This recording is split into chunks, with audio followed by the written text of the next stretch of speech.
Live from the city that never sleeps.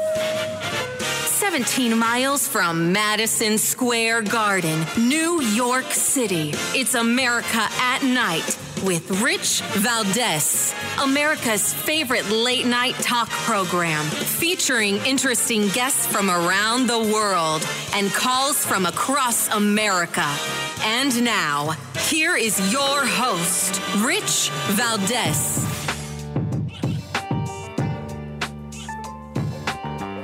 Hi there, good evening, and what's up, America? I am Rich Valdez, Valdez with an S, at Rich Valdez on all of the social media.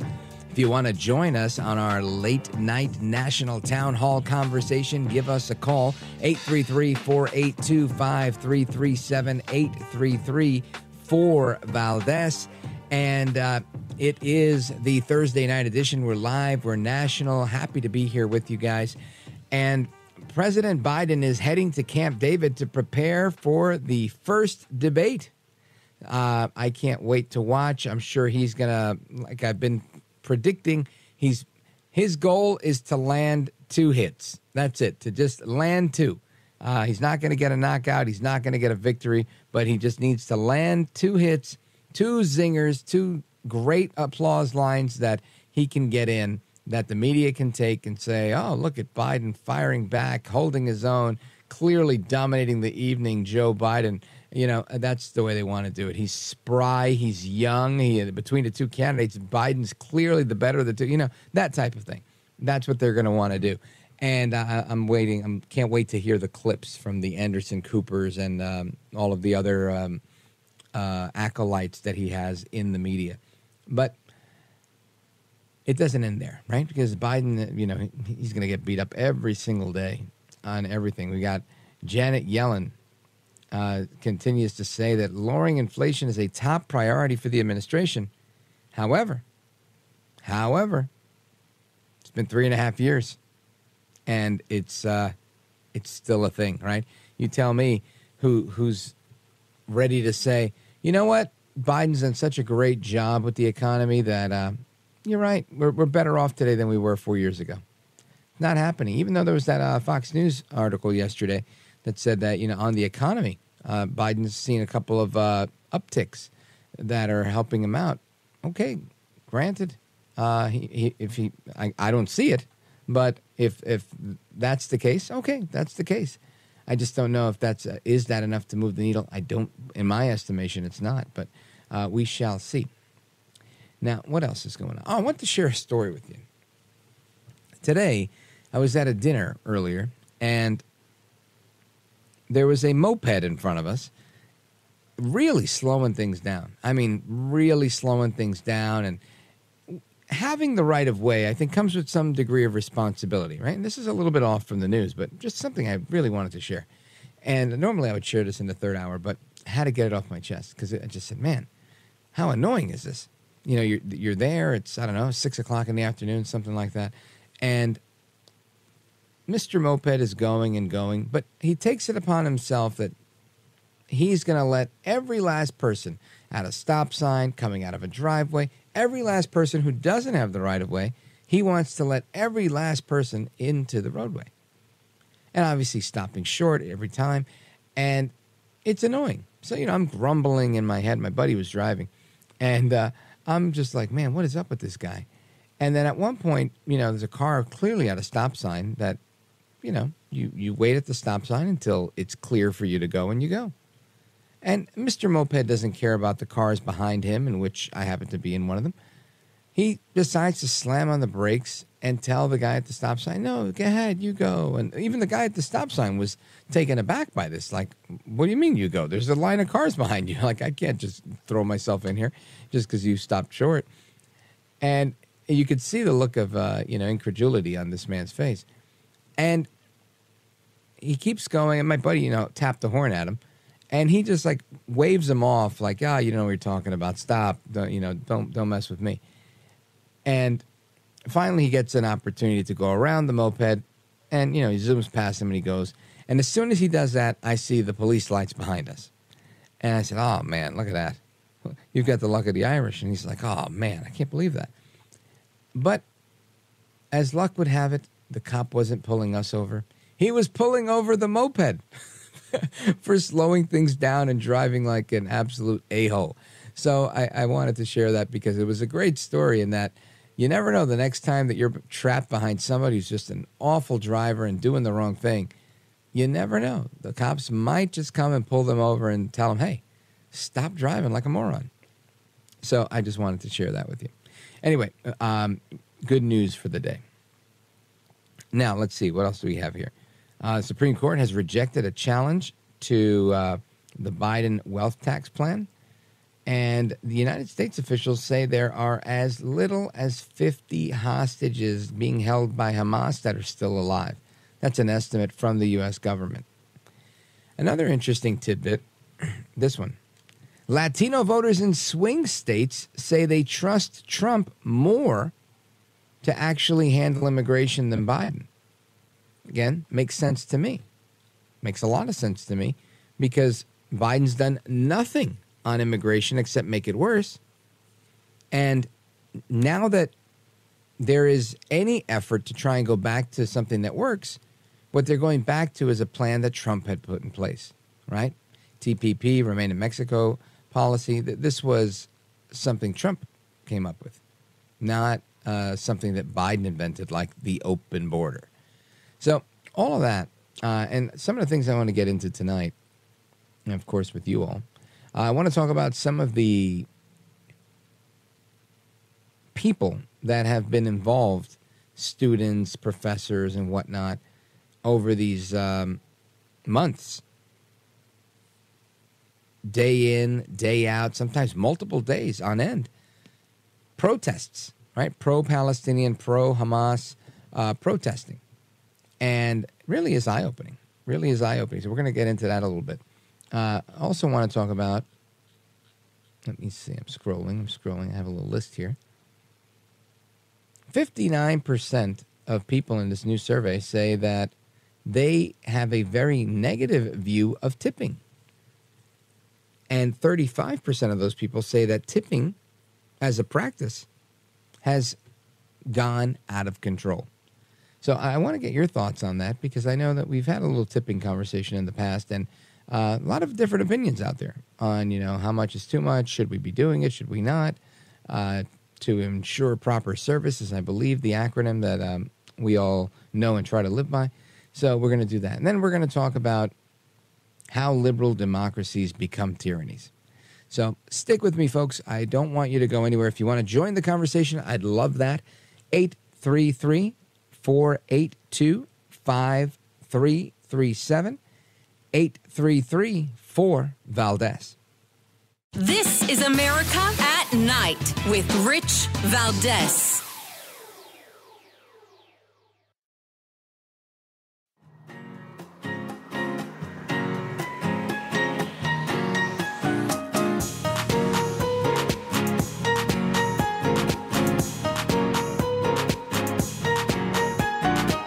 Well, thank you, Rich, and thank you for everything. I know you very well, and I listen, but I have a lot of people that listen, and they love your show, and I appreciate it very much. America at Night with Rich Valdez. All right, America, welcome back. We continue our conversation. And as usual, I was perusing different videos on different social media, trying to see what's going on with the folks that disagree with me, that refuse to come on the program, but they put their opinions out there. And I found an activist named Zineb Nasru. And she quite openly stated her case. Now, I always say, I believe that what Hamas did to the Israelis, right, was genocide. That's what they did to them on October 7th. However, right, killing infants, killing women, children, grandma, kidnapping them, taking them hostage. We don't know if they're alive. The United States says they think that a very small number of them is alive. However, when you ask the folks that claim to, support Hamas, they say, "Oh, well, I'm not supporting Hamas. Those are terrorists. I'm supporting Israel." But when you have activists that come straight out of their face and tell the truth and say, no, I am supporting Hamas. I am supporting the action that they took against Israel, because if it wasn't for what Hamas did against Israel, we wouldn't be doing anything. Then you know exactly where you stand, and you know exactly who's who. And this woman pulled no punches. Listen to this. I think we've reached a point of collective delusion where we don't know what to answer anymore when people are like, so are you supporting Hamas? For this to be clear, yes, I am in support of a resistance. We are only able to bring this matter forward because of what Hamas did. So I am siding with the resistance. I am supporting the resistance of indigenous land, however it is. You know, the moment Hamas did what they do, they know that they are in it to shake things up from the ground. Now, you'll notice she says when Hamas did what they did, right, or did what they do is terrorism. What they do is kill Jews. What they do is a genocide, perpetuate a genocide on the Jewish people, the Israeli people. So clear to me, right? But she tries to massage this and use this somewhat flowery language, if we can call it that, to try and make it different than it actually is, to try and justify how the barbarism being displayed by Hamas is somehow justified because, well, they did it first, is her claim. I don't remember the Israelis ever going in and burning babies. But she condones this. Go right ahead. Seeing the complete delusion of the collective Western world was like, oh, like France national TV just invited that criminal terrorist Netanyahu, who is originally from Poland, somewhere in Eastern Europe, on national TV. We're talking about another colonizer siding with another colonizer because they all have blood in their hands. So stop being afraid of saying that you are of support of Hamas as a resistant movement, shaking the things from the ground because the leaders of the Western world decided that our life is not worth as much, and now we're showing them that we are standing strong because this is our land and free Palestine.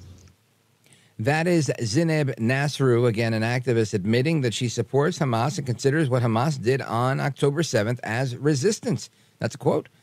She said, quote, to shake things up from the ground. That's why they did what they did. The murder of women and children, the beatings, all of that. Yet she says it's the colonizers that have blood on their hands, not Hamas. Fascinating to me how Hamas doesn't have any blood on their hands. She says it's the colonizers that have blood on their hands because they're part of the collective delusion, as she calls it. I have to say, I think she is the one that is stuck in a delusion. How could you sit there and say that these people went and slaughtered people and it's them that have blood on their hands? I don't know. Doesn't make sense to me. But we're going to bring in Professor of Political Science at Suffolk County Community College and the host of the PAS Report, Professor Nick Giordano. He's also the Higher Education Fellow at Campus Reform. Professor Nick Giordano, what do you make of this audio? Oh, boy, where to begin? The ignorance on so many levels. Well, first off, let's just state unequivocally, it shouldn't really be that hard to condemn Hamas. They are a terrorist organization. They target innocent civilians, and they are brutal. They are extraordinarily repressive. It amazes me that when they scream about colonizers and colonizations, I mean, they make it as if, like, Gaza is a free society. The people of Gaza are held hostage by Hamas, the government that they actually elected in and hasn't held an election since 2006. So it really is astounding. They know little about this region. They know little about the history of this area. And it's all emotion. That's what drives these people. It's ideology and emotion. And she'll be the first one to scream that she's oppressed when she can't find a job out there. Right. Yeah, I think that this is a real shocker. Because typically you hear them dance around. It doesn't surprise me per se, but I think typically these activists are not so out there, right? They're not so brazen. They usually say no. You know, they try to paint them as martyrs or as some sort of resistance freedom fighter, that they're retaliating somehow. But this woman was very clear in saying, you know, but for Hamas doing what they did on the 7th, that they would have been doing nothing at all. And that's what she's supporting, is the active resistance. She calls this massacre, this genocide that was committed against Israel, she considers that resistance. And I don't know, maybe there's a language barrier, but I think resistance is Martin Luther King, it's Gandhi, it's not Hamas. Am I wrong? You're not wrong, but I think there is something deeper going on within the cultures today. Particularly, we trace it back to the whole 2020 and the Black Lives Matter movement and what took place after that, where police officers were being demonized. It does stem from that ideology of what we're witnessing today, where you have this hatred of authority, you have this hatred of Western values, Western culture, and you just demonize. We reported at Campus Forum where you have a whole bunch of people going out there doing TikTok videos how, well, maybe Osama bin Laden really is the victim. Maybe Osama bin Laden was right. So something in the mindset of the American people changed, and I think it's our toxic education system that pushes this anti-American, anti-Semitic attitudes on the student body. I mean, never before would I have thought I would hear students protesting, and at their protests, you would hear chants of death to America, death to Israel, October 7th, 10,000 times. Yet these people don't hide it anymore. They're stating it openly. And it's a lot of Americans involved in these protests, young students. And again, it shows that our culture has rotted. And it's rotted because we don't instill American values anymore. Folks, we're on with Professor Nick Giordano, Professor of Political Science at Suffolk County Community College in New York. He's the host of the PAS Report podcast, and he is the Higher Education Fellow for Campus Reform. And, you know, Professor Nick, I got to tell you, I'm so in the midst of Hamas fatigue. I really am. I mean, I can't tell you. I was at a graduation ceremony yesterday, and I'm not going to say it was Hamas per se, but the Palestinian flag was being waved around while some students were receiving their diplomas. It has really permeated a part of our culture. And again, I think Palestinians make up a part of our culture. That's fine. My issue is not against the Palestinian people as much as it is for this blatant taking of sides, where this isn't the Super Bowl, this isn't the World Series, this isn't your hometown team. This is about people that were murdered on October 7th and a retaliation to this atrocity. And I feel like it's just been so misplaced, really kind of echoing what you're saying, that we something's happened in our culture where we're not reading things right anymore. Certainly not. I mean, people are devoid of reality. First of all, where's the anger towards Hamas? Not only for the attacks that have been perpetrated, but as far as October 7th, it's amazing that they don't even see it as a terror attack. Exactly. Nick, hang on right there. Folks, we're coming right back with Professor Nick Giordano. We're going to also talk about what happens to these people, these Hamas people here in America. Do they get job offers after they leave college? Don't go anywhere. It's Rich Valdez coming right back with Professor Nick Giordano.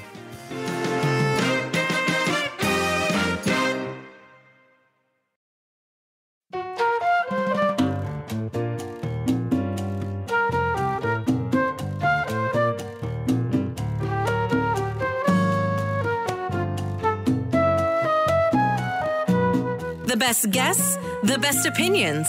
This is America at Night with Rich Valdez. And unfortunately, what's going to occur to these young people who have not thought this through, I'll see your resume. You may be a great candidate. Then I'll find that you were doing this or fighting the police or whatever it was. I'll put that resume on the left into the garbage because I know I can find someone else just as good as you, of which there are tens of thousands of candidates, that didn't participate in this. You are trashing your future. And look, I'm not against you protesting, but you must understand in today's economy with AI technology, you just killed your career. That is Mr. Wonderful. He's known as Kevin O'Leary from the television show Shark Tank, where he's an investor. And he was on CNN with Laura Coates not that long ago making this statement. And it's a very blunt message for campus protesters about their future job prospects. And I want to delve into that a little bit more with our guest, Professor Nick Giordano, professor of political science at Suffolk County Community College, host of the PAS Report podcast, and the higher education fellow over at Campus Reform. And Professor Nick Giordano, when you hear Mr. Wonderful say that he's going to be putting some of those resumes to the side, do you think he's alone? Do you think he's in the minority? What do you think the stats are on this? Well, he's certainly not alone. He's certainly not in the minority. And the reality is that these kids are going to learn real quickly that their actions have consequences, because at Campus Reform, we've explained how 70% of employers are now asking their job applicants about their protesting activities. And they have every reason to. You know, the whole idea of higher education was supposed to create productive citizens that understood what their role is within society, whether it's in the community or whether it's in the workplace. And there's something called professionalism. If you have young adults that are sitting there making demands on colleges for divestment of Israel or whatever else, at the same time they're inhibiting other students from going to their classes, taking their finals, graduating, well, why would you want that person working for you? They're going to be disruptive. They're going to make demands. They're going to have this entitlement attitude that they get to run the show, not the actual employer. So employers are taking a look at this because they don't want to hire these types of students that are graduating. They want people who understand the workplace. When I worked in the New York State Office of Emergency Management, it was under Cuomo's administration. My conservative beliefs on the political issues were completely irrelevant to the job I was doing. Completely. You put that aside to do whatever the job is. And what have we seen? Well, we saw at Google, you had several employees that decided that they were going to protest, and Google said that this is a workplace. It's inappropriate. You're fired. And so these students have put themselves in a real bind, because now when they do go for job applications, well, they're going to be looked at and they're going to be scrutinized, and their social media profiles are going to be viewed, and they're going to be weeded out of their system because, as Mr. Wonderful said, there are plenty of other applicants. There's tens of thousands of applicants. There's very steep competition in this day and age with the internet, where you could apply to as many jobs as you want. It's not the 1980s anymore where you send in a resume and there's only 15 applicants from the local area. So these students are in for a rude awakening. Yeah, and you know what's interesting is I'm seeing a stat here that I'm looking at. It says about 3 in 10 pro-Palestinian campus protesters have had a job offer rescinded. And this is an interesting thing because, and this is in the Wall Street Journal, because more young workers are going in different directions, and not necessarily because of all of their protesting, but when you have employers looking at what you're doing, it kind of, I think, is an eye-opening moment for them where they're saying, man, I might have to be responsible for my actions, right? Just like everybody else, whether it's, your driving record, your credit record, your criminal record. And now people have to look out for their social media footprint and their activism record. And that's always been the case, at least for somebody like on my side. If I'd taken an outspoken position on a conservative issue, I could rest assured that I would, that was going to preclude me from jobs where I would need to lean to the left. And I obviously never wanted those jobs, but I know that there was always that kind of unspoken political discrimination that's always been around. And now I think some employers are saying, well, you can do this, but you can't go that far into fighting with the police, getting arrested, and doing all that stuff. So I think it's an interesting turn of events. Now, let's chat a little bit about the prospects that some of these college people have, because some of the other stats in this article are that a lot of folks from Generation Z are kind of ditching college altogether. Tell us about it. Well, this is an interesting phenomenon, and it's happening particularly with males, where we've seen a huge enrollment drop over the course of the last decade. of college enrollments, and 87% are males dropping out of college. And it's sped up throughout the coronavirus. And what people are waking up to is that they don't want to go to these four-year universities, spend tens of thousands, hundreds of thousands of dollars and student debt, and then they can't find a job when they graduate. So they've decided that a four-year college degree is no longer worth it because of the institutional damage to the reputations because of protests like we're seeing, the anti-Semitic protests. And now they're entering the trades. There are high demand for trades. Trade schools are about 3 months to 2 years, depending on the trade, and you can make a really good living. They've woken up to the idea that the only pathway to success isn't just a four-year college degree. You could become an entrepreneur. You could go to community college. You get certified in something. You don't necessarily need to go through that debt bubble. And with the rising tuition rates, with the diversity, equity, inclusion, and indoctrination that's taking place on college campuses, where students have to take useless courses in toxic masculinity, they've decided that they're going to seek an alternative route. People are unaware, but only 28% of the American people have high confidence in our higher education institutions. And the saddest part is that we do need a balance, right? You can't have everyone going to the trades. Ultimately, once demand drops, it brings down wages. So you need the balance of higher education and the trades. But these institutions seek to push themselves into irrelevancy because they lost sight of what education is about. They replaced education with activism, and that's their biggest problem. And until they see that, they're going to continue to lose students. Well, what's your perspective on, you're in the classroom, right? You're in a community college. What are you seeing on the ground on campus? Well, I love community college because you have a completely different caliber of student. Our student body makeup is much different because we have students that work full time. We have adults that are returning to school. We have students that have children and students that are taking care of elderly parents. And so they're not part of that same type of bubble that you see on the four-year campuses. Right. In our college, we didn't see any protests. We had respectful discussions in class. Nobody insulted each other. They were able to debate the Israeli-Palestinian issue. They were able to debate any political issue we throw out there. And I've never had an incident in the classroom that it never got out of hand. And it's because of the way a community college is set up. And that's why I think more people are eyeing the community colleges as an alternative to the four-year universities, because the student body is much more in touch with reality. Okay, the people that could go out there and encamp on a college campus for like 3 months, that's not reality for most people. Yeah, right? I mean, most people can't do that. They have families they have to take care of. They have to answer questions, So when you look at it, it's a different mindset at the community college. Yeah, excellent point. Folks, we're on with Professor Nick Giordano, and we're going to continue this conversation to get his take and more. Don't go anywhere. This is America at Night with Rich Valdez. Call now, 833-4-VALDEZ. That's 833-482-5337. 833-4-VALDEZ. That's Valdez with an S.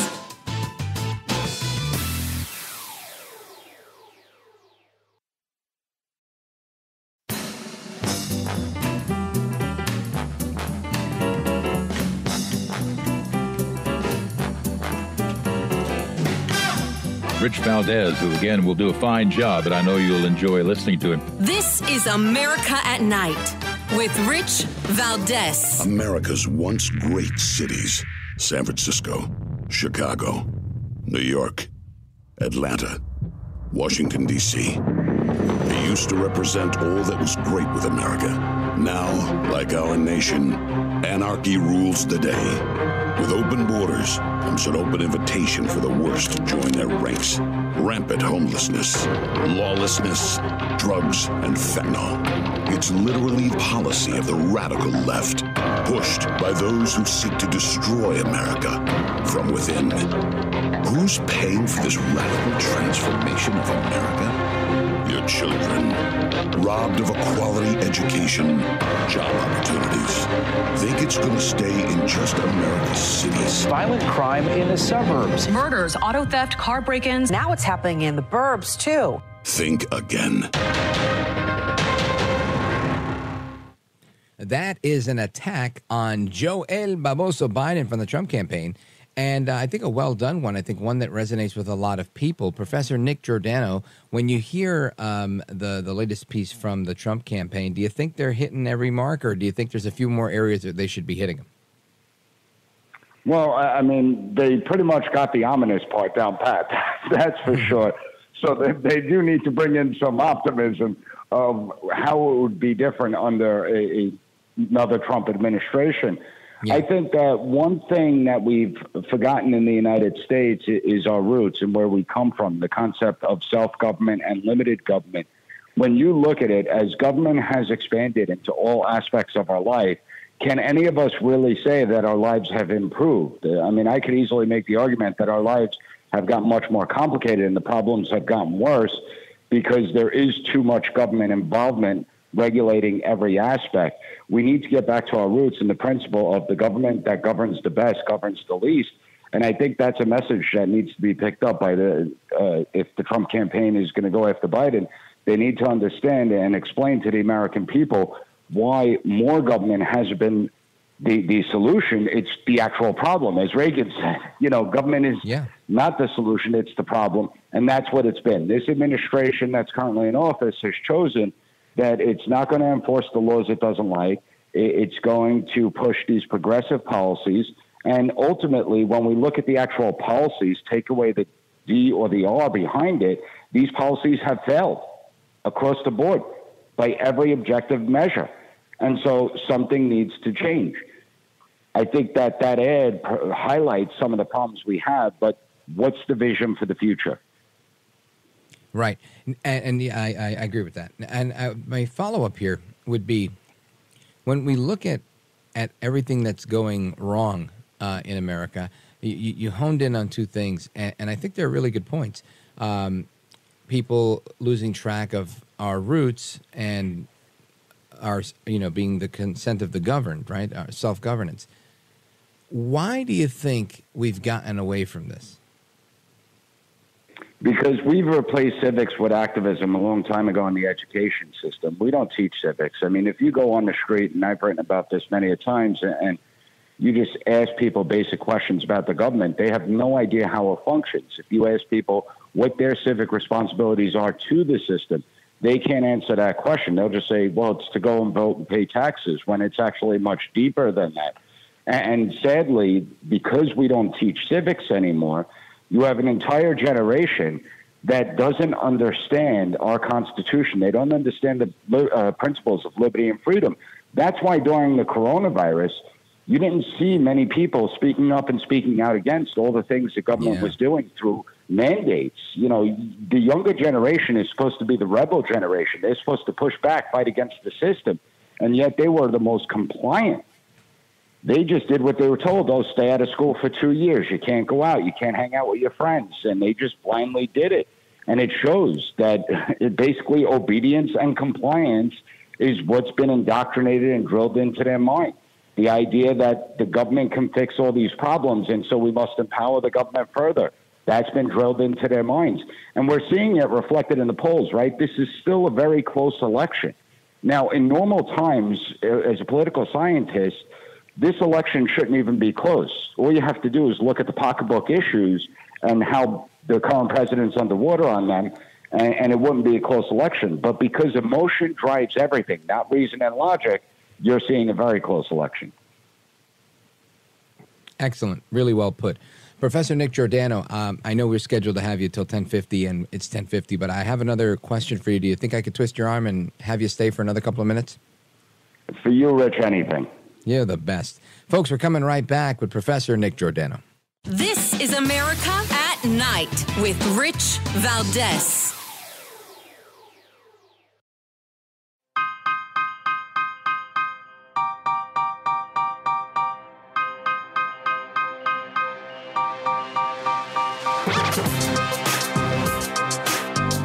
America at Night with Rich Valdez.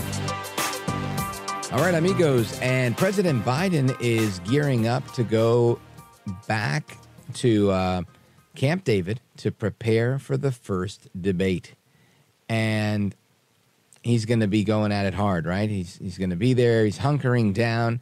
He's going to be there for the next week, preparing for his face-off with former President Donald Trump. Our guest, Professor Nick Giordano, is the host of the PAS Report and a professor of political science at Suffolk County Community College in New York. He's also the higher education fellow at Campus Reform. Professor Nick Giordano, when you look at what's going on, here's my take. I think Biden is preparing for one, maybe two shots that he wants to land in this fight where he can give the media a soundbite that makes him look like he really won, right? Or he at least delivered some sort of a blow on Trump. I don't think he gets beyond that. What's your take? Well, I think he's going to hit hard with the whole convicted felon, that this is an election about democracy, even though we're really a republic. He's going to talk about January 6th and repeatedly bring that up. And I think that's the only real play Biden has, because obviously he can't sit there and defend his policies. I would say for the Trump team, do not underestimate the current president of the United States. Listen, we all see what we see on the television screens. Biden is certainly suffering cognitive decline. He's a shell of himself just from 4 years ago. But at the same time, if you underestimate him, the bar is so low for the current president that if he just makes it through this debate without any stumbles, we all know that the media is going to say, oh, he had a magnificent debate performance. He did phenomenal. But I do find it interesting that they made this debate so early. This is the earliest presidential debate that we've ever seen, and it's before the conventions, before the nominations have officially happened. And I do believe they did that for a reason, because if President Biden does have a meltdown on stage, there's going to be a lot of talk about, hey, at this convention, we may have to switch the ticket. It may not be Biden after all. And I think that's why they wanted it so early. Yeah, I think that makes sense. It makes sense, and I can't wait for that to happen if it does happen. I'd love to see who the surprise candidate is. If that happens, some people are saying it might be Governor Wes Moore. Others, have always said Michelle Obama or Gavin Newsom. What are your thoughts? Well, I said a year ago, and I think I may have even brought it up on your program at one point, that if it's going to be anyone, it's going to be Hillary Clinton. She's the only one that has the name recognition, the money, and the campaign apparatus that's ready to go to hit the ground running. Michelle Obama is the one I fear most, but I don't think she wants any part of politics. I don't think she loves her lifestyle, and she wants to keep that lifestyle. Hillary Clinton's making more rounds. She's endorsing candidates. She's the one I'd pay attention to. Yep. I think you're calling it the right way. Now, let everybody know how they can listen to your musings and interviews on the PAS Report podcast. Everyone could go to PASreport.com. They could check out all the interviews and articles there. They could also follow me on social media at PAS Report. And they got to check out the great reporting we do at Campus Reform. So go to campusreform.org as well. If you want to know the insanity on college campuses and how we begin to fix it, you're going to want to check it out. Now, if people want to follow you on social media, where do they go? Just at PAS Report. I make it so easy for everyone. Outstanding. Go to at PAS Report. Follow him there. Go to the PAS Report podcast. Subscribe and listen. And, of course, check out his articles on campusreform.org. Professor Nick Giordano, I want to thank you for being with us. You're a gentleman, a scholar, and a patriot, sir. Always a pleasure. Likewise. See you soon, my brother. All right, folks, we're coming right back. More conversation to come. What's up with tipping? I'm Rich Valdez.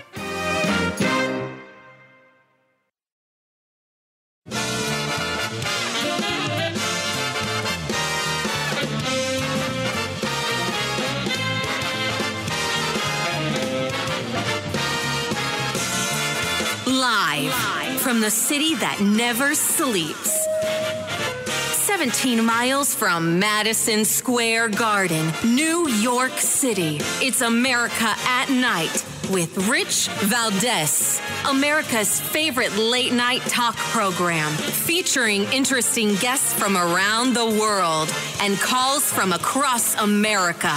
And now, here is your host, Rich Valdez.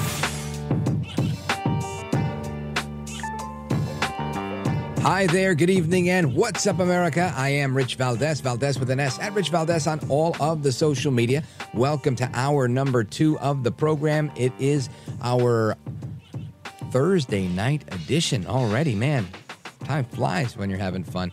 If you want to join us on our late night national town hall conversation, give us a call, 833-482-5337, 833-4-Valdez. And we're about to get into a conversation on tipping. And I would love to get your thoughts on it. So if you want to call in just a few minutes, we're going to get to your calls on tipping. But first, a couple of quick headlines here.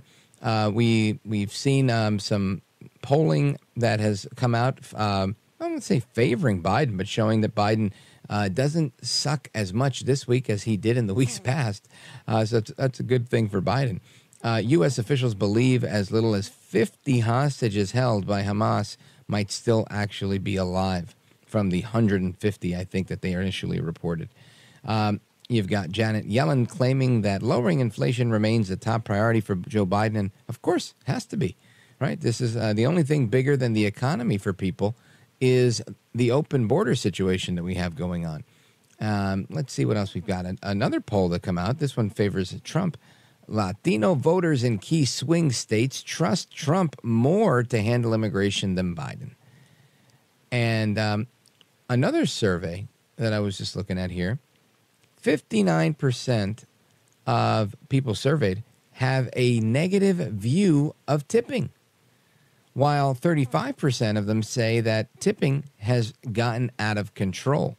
And this is according to a new survey from Bankrate.com, saying that 59% of Americans view tipping very negatively, and that's down from 66% back in 2023.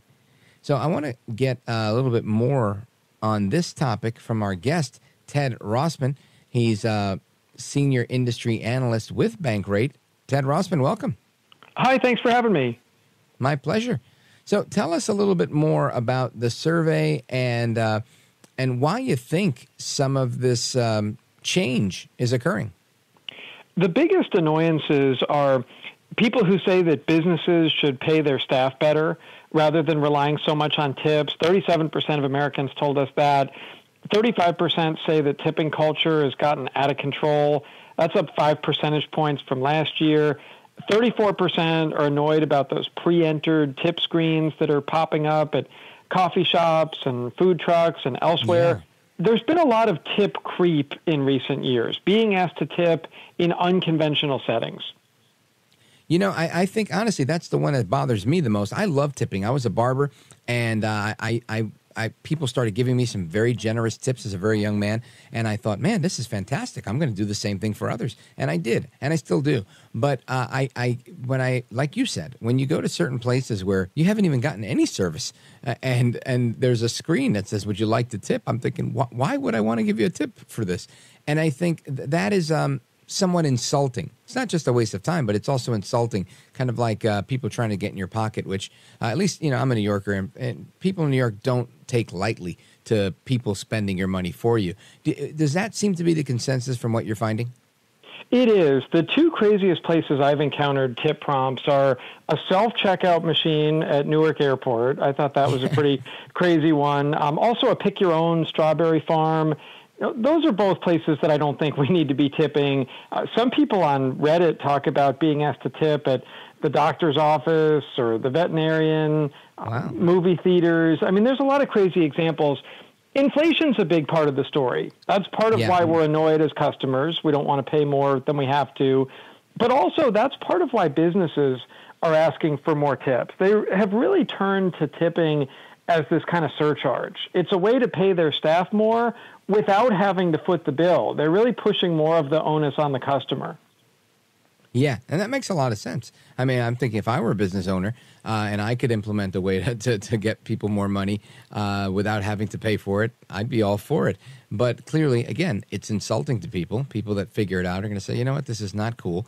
And eventually it could cost you. And there's a chain in throughout the country, and I've seen them in New Jersey, Wawa. And about maybe last summer, they really started, they put in the automated machines to do your own self-checkout, which they didn't have at the particular location I was going to. And that's when I saw this push towards like trying to get more out of people. And I thought, this is crazy. It's not a good thing to try and do that to people. And it wasn't even necessarily tipping. It was just the way people kind of stopped trying to help you when they put these auto self-help checkout type of things. And I thought to myself, people are going to not want to tip when they previously wanted to tip for a good sandwich or this or whatever, or even an upsell for extra meat on a sandwich or whatever, what have you, when they have to deal with all of the inconvenience that goes along with it when people are standing by kind of idly and there's a machine there that people are reluctant to use. Well, related to that, we've seen the illusion of tipping even at places where we should be tipping. So I think there's been a spillover effect that all these tip prompts and all this tip creep, I think, has given tipping a bad name. For example, only 67% of sit-down restaurant diners always leave a tip now. That's down from 75% 3 years ago. Only 55% always tip their hairstylist or barber. That was down from 63% 3 years ago. Similar drop for food delivery and taxis and ride shares. I know money is tight given high inflation and high interest rates. These are places, though, where I believe we should be tipping. And it's really stark on a generational basis. Only 35% of Gen Zers always tip at sit-down restaurants. That feels shockingly low. Only 56% of millennials always tip at sit-down restaurants.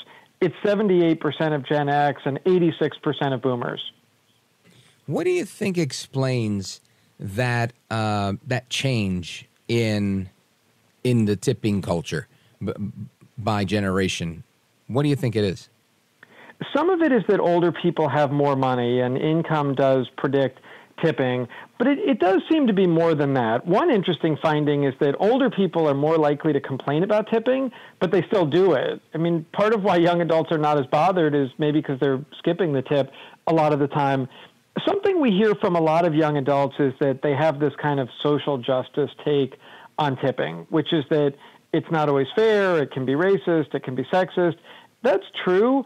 Unfortunately, though, it is the way of the country right now. So if you take this kind of principled stand and you're like, I'm not tipping, you're not really hurting the business. You're hurting that hardworking individual. And a lot of people rely on tips. I mean, the federal tipped minimum wage is $2.13 an hour, and it hasn't changed since 1991.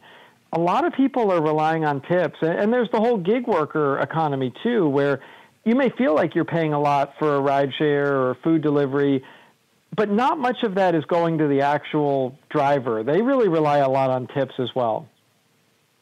Yeah, and I think that there's been some recent news, being that it's an election year, with Trump announcing that he's going to put forward this no tax on tips policy.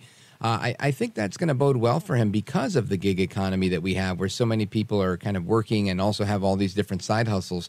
And we'll see how it impacts the tipping world. And I wonder if it'll break down along the same lines, like if more Gen X voters will support a policy like the one Trump is proposing versus the younger generation, or if that would actually attract any new voters. Do you guys have any research on anything like that? Yeah, it's interesting. I've been reading up on that a bit. I've heard that an unintended consequence of that might be an even greater proliferation of tip prompts. I mean, businesses may see that as kind of open season for, all right, let's get everybody tipping. So there's a little bit of be careful what you wish for there. There also is a fragility associated with the gig economy. I mean, I know that it can be nice to be your own boss and set your own hours, but you know, those jobs don't usually have benefits, whether that's paid vacation or health insurance, 401k contributions, things like that. It is a little bit of be careful what you wish for. Like if more people are relying on tips, you're kind of at the whims of the customer, and that can be a precarious position. That's part of why a lot of people left the service industry during the pandemic and never came back. Wow, yeah, good point. Good point. And, you know, another thing, and this is more of an overall question for you, but with the other side of it, if we don't look at unintended consequences, or we do, I mean, I don't know if it's an intended consequence or not, but looking at reducing taxes or removing taxes on the part of your income that's considered a tip, I wonder if that opens the door to eventually eliminating income tax altogether and maybe moving towards a national sales tax, a flat tax, fair tax that's been talked about for years but never really happened. And I'm curious to know, do you guys have any data on that where people weigh in saying, yeah, we'd be for that or against it? That would be a big leap. Yeah, I can't see that happening in the near future. We found that only 14% of customers said that they'd be willing to pay higher prices in order to do away with tipping. So that's really the rub on a lot of this, too. As much as people complain about tipping, and 6 in 10 Americans have a negative view of tipping, not that many people are really willing to put their money where their mouth is and say, all right, yeah, we'll just pay higher prices to do away with it. That was something that some restaurateurs have tried, like Danny Meyer famously tried this, and you raise prices 20%, you do away with tipping, it's more fair for everybody. Customers didn't like it. They couldn't really see past the higher prices. Right. Even a lot of staff felt like they could make more at the restaurant down the street. Efforts to do away with tipping have not really worked. And even these places where they're raising the minimum wage, like California has a $20 minimum wage for fast food workers now, even that doesn't do away with tipping. And in some ways, there's unintended consequences to that because then businesses may try to make do with less staff, or they use more automation, and they raise prices too. So that's something that customers don't like. So it kind of becomes circular in that way. Yeah, I agree with that 100%. Folks, Ted Rossman is the senior industry analyst at Bankrate.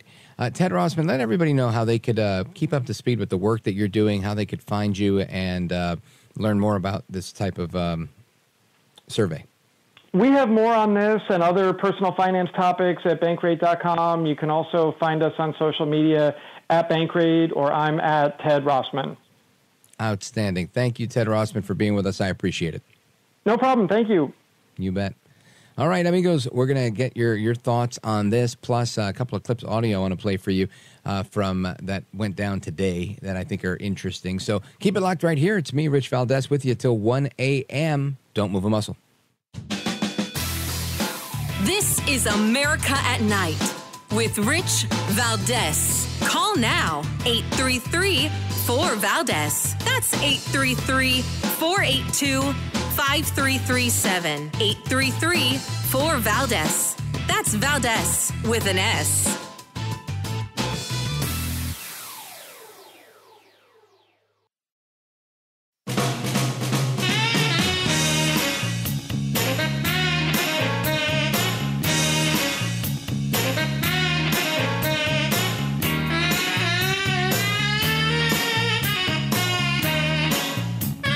No hair, no care, and live on the air, it's Rich Valdez.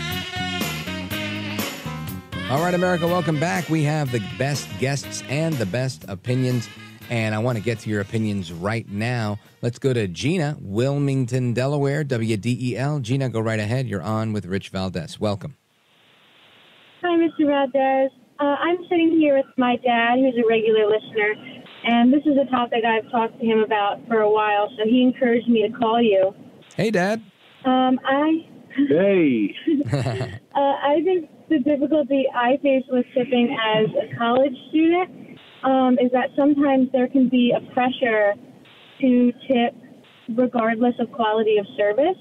And sometimes as a college student, I don't always have those extra funds that I can give away for not great service. So I love to tip and be generous and kind when the service is deserving, but it can sometimes feel like there's pressure to tip regardless of service, and also to tip, quite a big amount, like 20% regardless of service.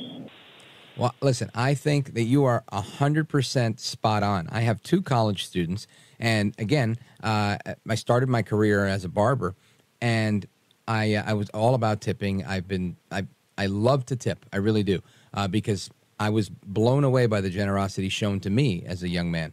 and I just try to pay it forward. But having two daughters that are both in college, I can tell you that I understand the grind, right? That life is not easy in college life when you're trying to make it on your own. Especially my one daughter, she's living in an off-campus apartment.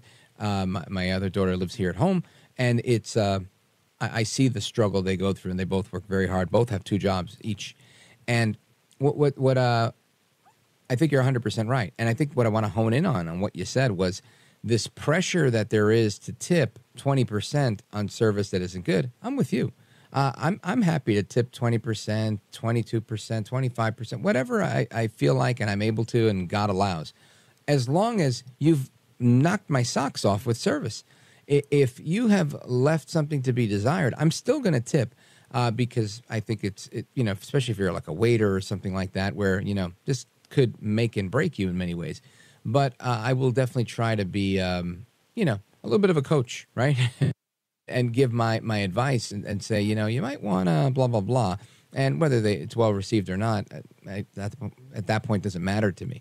But I want to make sure my voice is heard and that they understand that, people do work hard for their money and they don't have to spend it on your tip. People can choose to tip at 10 or 15% and call it a day if they want to. And others may choose to tip more. So I think that's what I love about tipping is that those who work harder to impress you and deliver a better result for you, better service, have the opportunity and stand the chance to earn a little bit more, which obviously goes without saying. But I think you're right. Some people have kind of gone away from that where they're just maybe expecting, or even the people you're with are expecting that, you should just automatically tip 20% when there hasn't been that level of service. And when you're in college, come on, I don't think anybody's going to look at you and judge you for being frugal when you have to make smart choices with the limited funds that you have. So that makes a lot of sense to me. Do you find pressure from people that you're with, like your colleagues, your peers, or is it from the actual staff that's expecting the tip? I actually find that there is more pressure from my peers. I've been in situations where, and again, I always try to tip. I've worked both jobs where I worked 4 tips and I worked a job where I don't get tips. So I understand sort of both sides. Right. But I found that a lot of times my friends, when we're out to dinner, will share how much they're tipping and we'll ask each other, how much are you tipping? How much should I tip? And so in that sort of regard, it's sort of, if you say anything less than what the rest of the table is tipping, there is a sort of stigma around that, and you do look a little bit frugal. So I try to match the tip. But at the end of the day, if the service isn't deserving of that, but the entire group just wants to fit, the societal understanding of how much you should tip, that can be a problem. Yeah. Listen, I'm with you. And I stand by your decision to do the right thing. I tend to tip as much as I can, often, even with bad service. Sometimes I'll even leave a bigger tip just so I can give them a little bit of a lecture on the way out. But I'm with you. Stick to your guns. If you guys are comparing tips, and that happens. I'm in my 40s, and I go out with my friends, and we still compare tips. And I'll tell them, look, I'm doing what I think is right here. And they usually agree with me.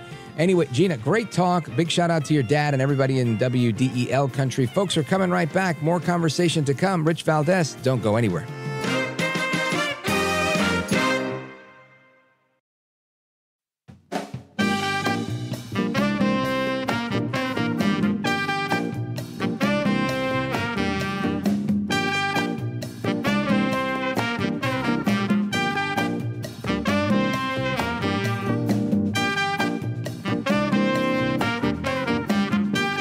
There is more news in your commentary, in your analysis, than there is on the news network. America at Night with Rich Valdez.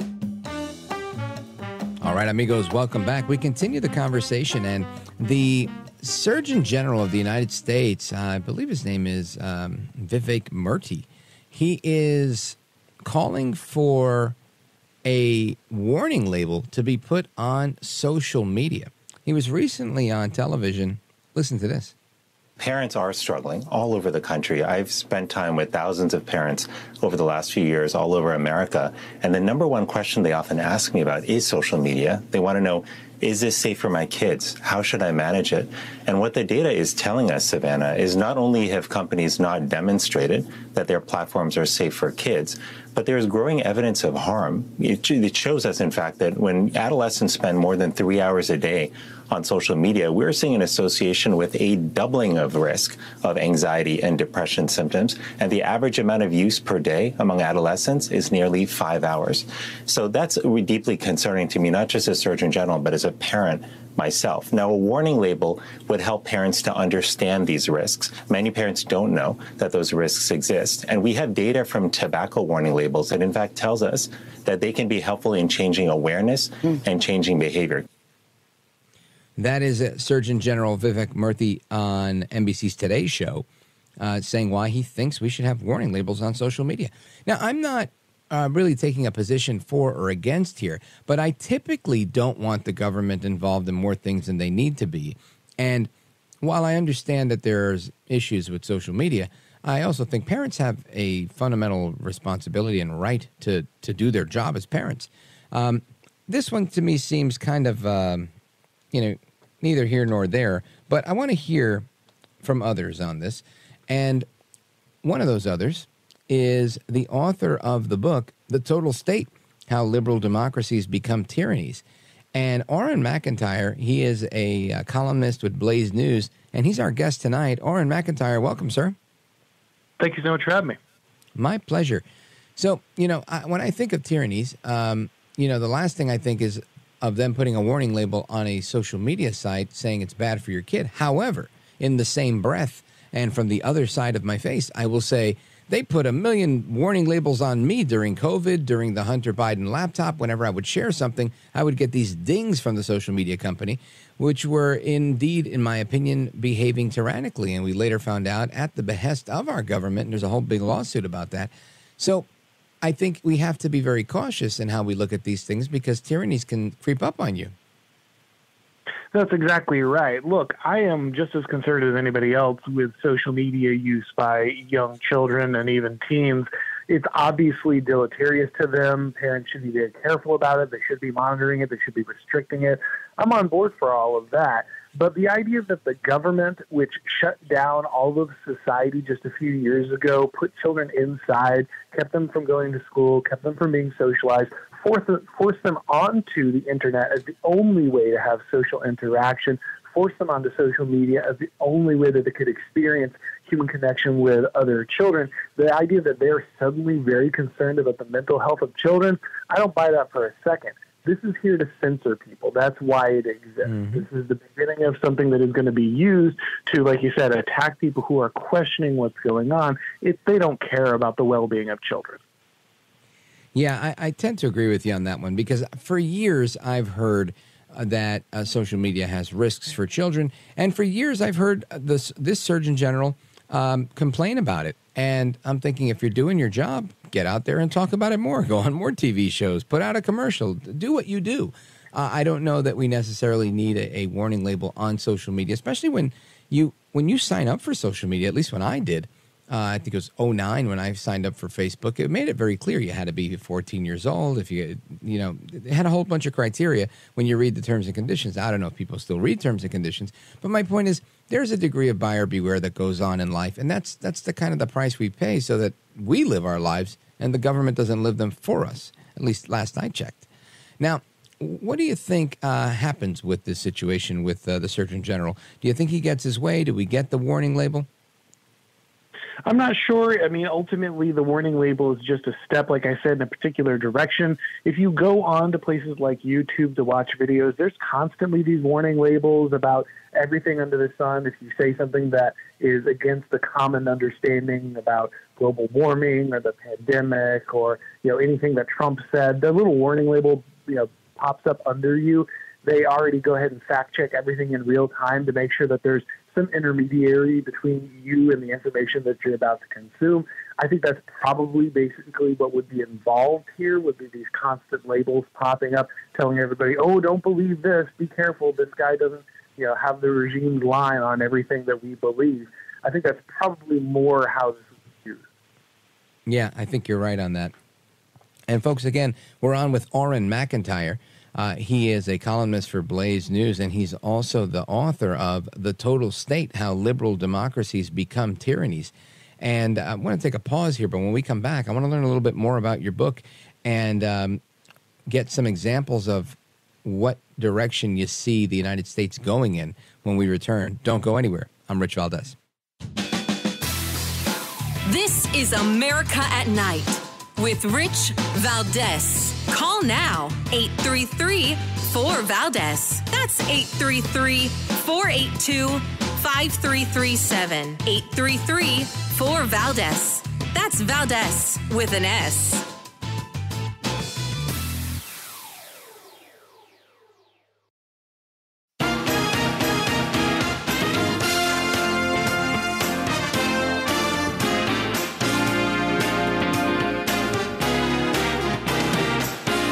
This is America. This is Night. This is Rich Valdez. All right, familia, welcome back. We continue our conversation with Auron MacIntyre. He's a columnist with The Blaze, and he's written a book called The Total State, How Liberal Democracies Become Tyrannies. You can check it out on Amazon. And Auron MacIntyre, first, before we delve into the book, what was the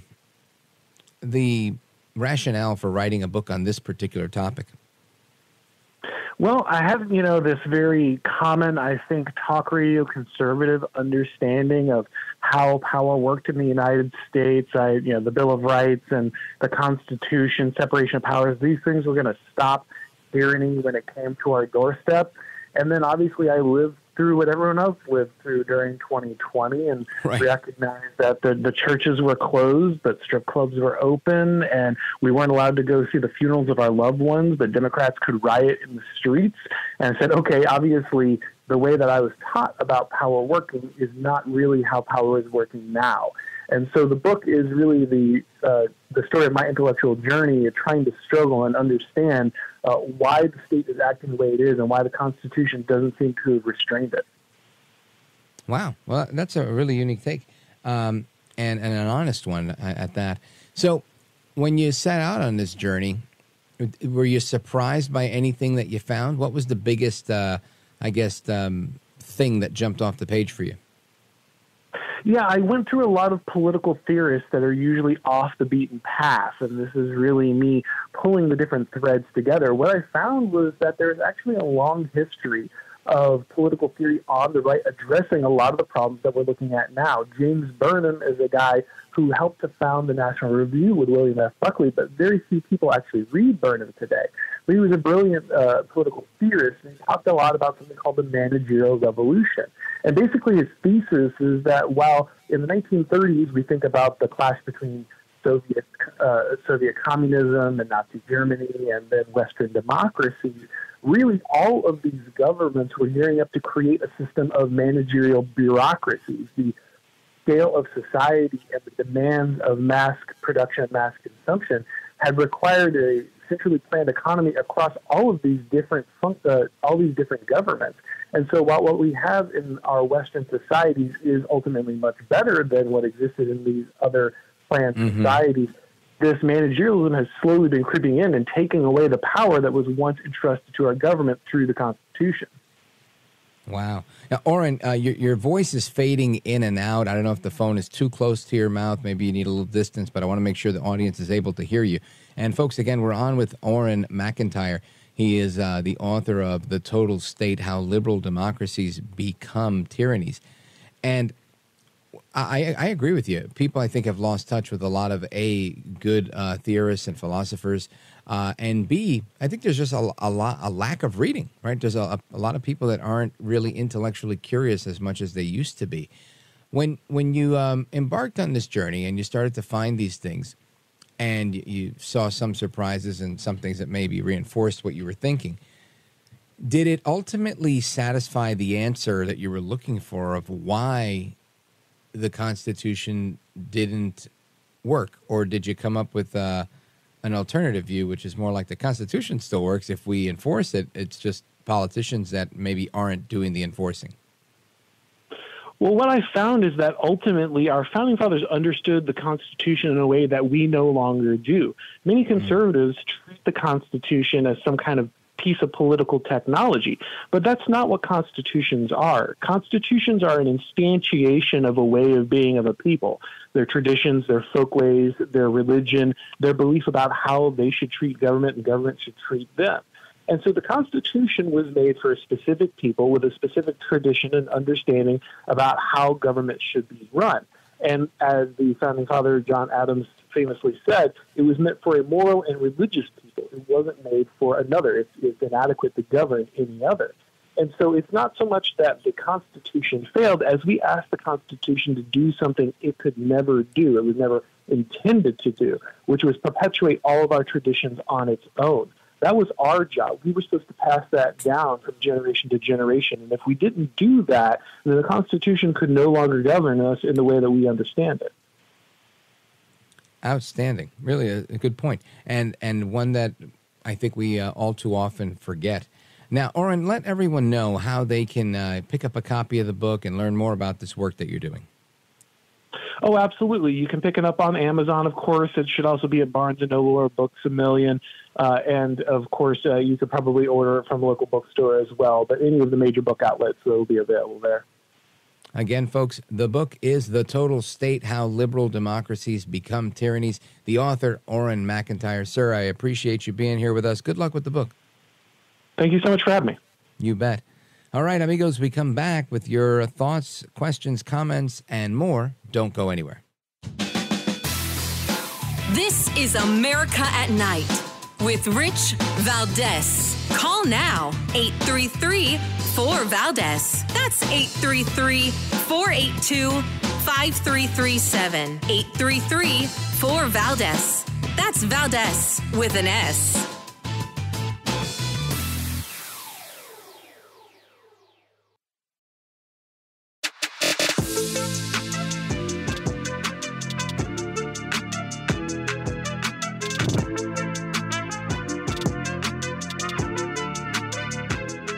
Now, 833-4-VALDEZ. That's 833-482-5337. 833-4-VALDEZ. That's Valdez with an S. So he's not doing mock debates. He's not doing mock debates. No, that could certainly change. But he's been doing what they've been describing as policy time, where they bring in different people to brief him. A bunch of senators have come in. Last week, Senator Marco Rubio and Senator Eric Schmidt both briefed him at the RNC headquarters after his meetings with lawmakers around Capitol Hill, which was his first major meeting with party members since he became the presumptive nominee. And they are focusing on various issues that could come up: abortion, health care, energy, COVID, and then very specifically, and this was one thing that came up last Thursday, what Trump will say when asked January 6th related questions, particularly his statements about pardoning some of the people who were arrested in connection with the violence that day. So will he try to be vague and not be pinned down on whether he'll pardon them all? On that one, what they are hoping he is going to say, and again, who knows what he'll actually say, but what they're hoping he is going to say is some version of, it depends on the case. He has left it much broader in the past and said he'll likely pardon people, again, across the board. I think that they're going to try to have him point to specifics, including people who were arrested where they were not that close to the building. That is Maggie Haberman on CNN. She's from the New York Times, doing an interview with Anderson Cooper. Again, opining on what they think Trump is going to do with respect to January 6th. And that's the way they want it to go. Of course, who knows? I think Trump's been clear on this, and he said that he's going to look at these on a case-by-case basis. I think he said that in January. He said it again in April. And I think he's going to stick to his guns on that. He's not going to change positions. They're going to try and make it look like you intend to pardon every last person that led to the deaths of 5 people and Officer Brian Sicknick, and really try and make him look like a crazy. And that's what they do.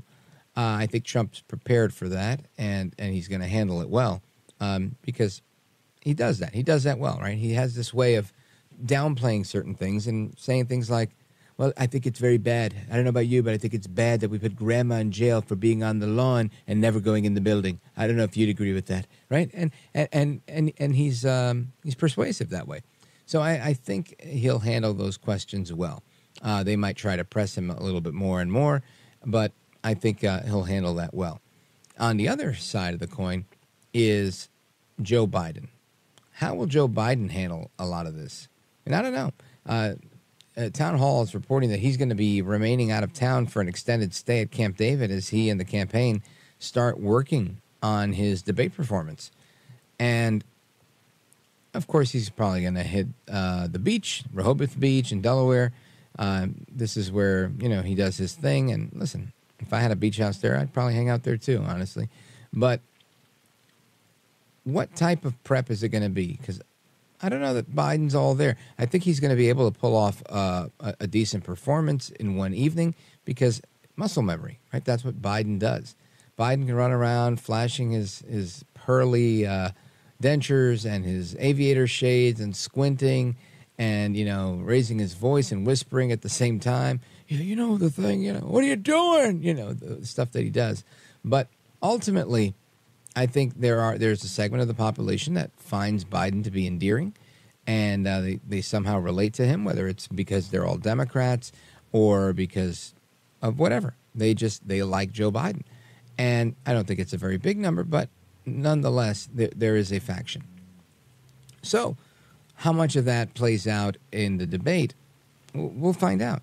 I think right now people are just concerned with immigration. People are concerned with the economy. And he's going to be concerned with calling Trump a felon, with saying Trump is a convicted felon and this guy and the other guy, my opponent, but he'll eventually slip up and give Trump a little bit too much credence. So I think ultimately it doesn't end up being a win for Biden, but I think he's going to do his best to make it look like he is winning, if that makes any sense. Now, I want to get to some of your calls. Let's see. Oh, we still have some people on the tipping topic, which is pretty good. Let's go to JJ calling us from Arkansas on KSAR in the city of West Memphis. JJ, go right ahead. Good morning.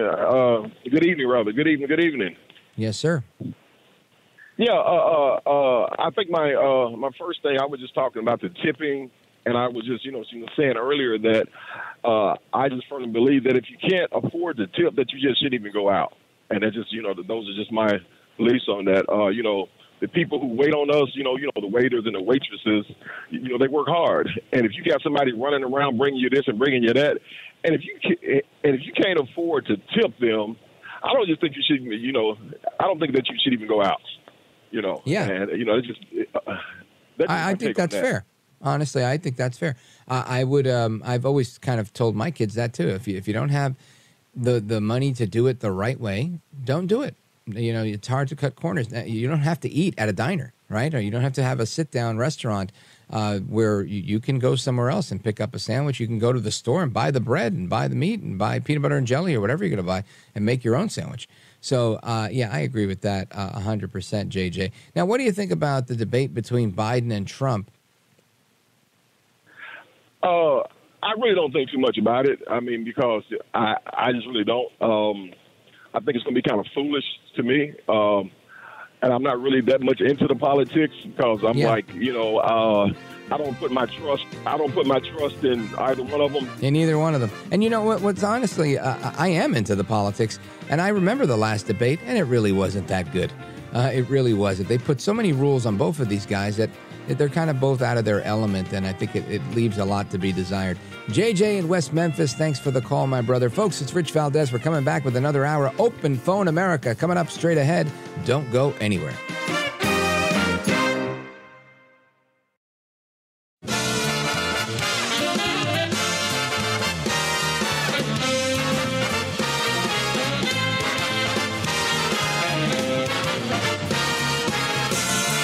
Live from the city that never sleeps. 17 miles from Madison Square Garden, New York City. It's America at Night with Rich Valdez. America's favorite late night talk program featuring interesting guests from around the world and calls from across America. And now, here is your host, Rich Valdez.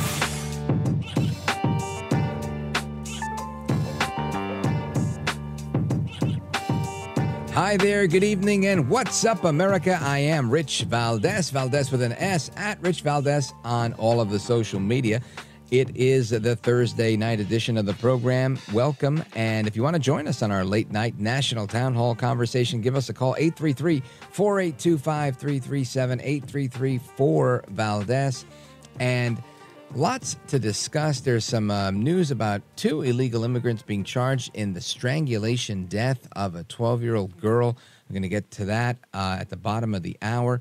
We're also discussing what's going on, what can we expect with the debate and the debate prep from Joe El Baboso Biden, his sidekick, Que Mala Eres, and, of course, his arch nemesis, El Trompito Donaldus Magnus, the 45th president of these United States. And we'll get into that as well. The issues of the day remain the issues of the day, and the media continues to do what the media does. And one of the things that the media does is constantly calling for a new narrative to be issued, right?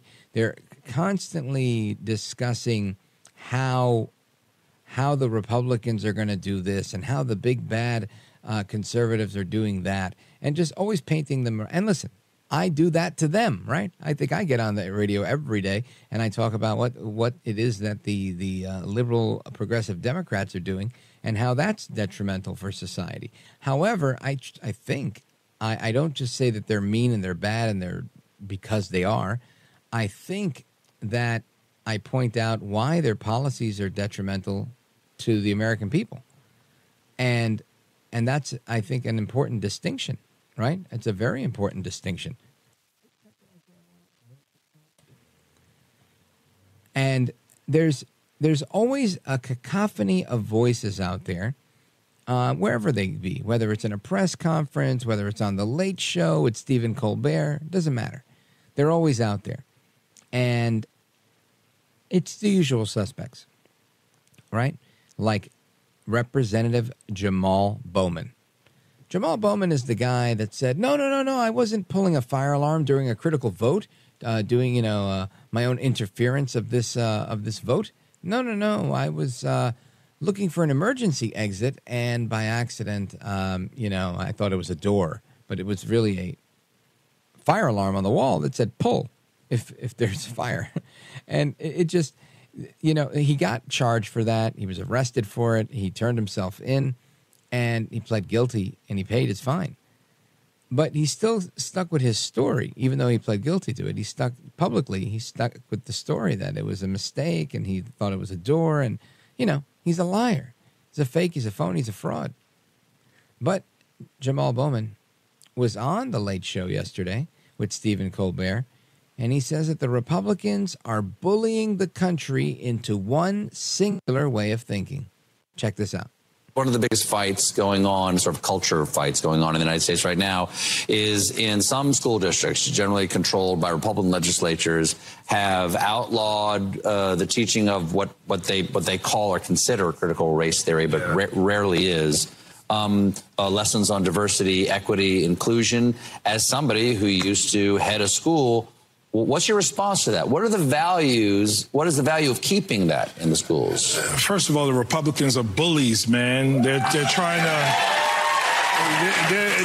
to bully the entire country into one singular way of thinking, and our strength is our diversity as a nation. The fact that we come from different countries, have different backgrounds, have different experiences. We need to learn more about each other, because that's how you bring the country together and people together.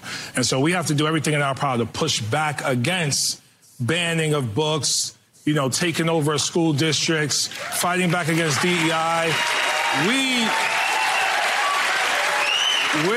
We're not going to be our most aspirational selves as a nation unless we embrace diversity. So that's what we have to do. That is Jamal Bowman, again, with Stephen Colbert, saying that, our diversity is our strength, this, that, the usual platitudes. The problem with what he's saying is I just don't think it's accurate.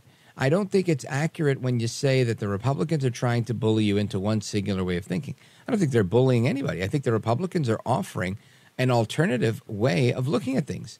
And a lot of people are jumping on board, not the least of which are young black male voters. They seem to be buying into this alternative way of thinking that the government shouldn't be in control, that we shouldn't pay as much as we do in taxes, and that we probably shouldn't be involved in a lot of foreign military activity. All of that stuff seems to be resonating well. I think they don't want an open border. They don't want immigration flooding the streets of the community they live in, and they want to live in a safe community. People don't want to be under the threat of danger by some outlaw that just, was let out of prison in Venezuela. People just don't want that. Doesn't matter if they're black or not.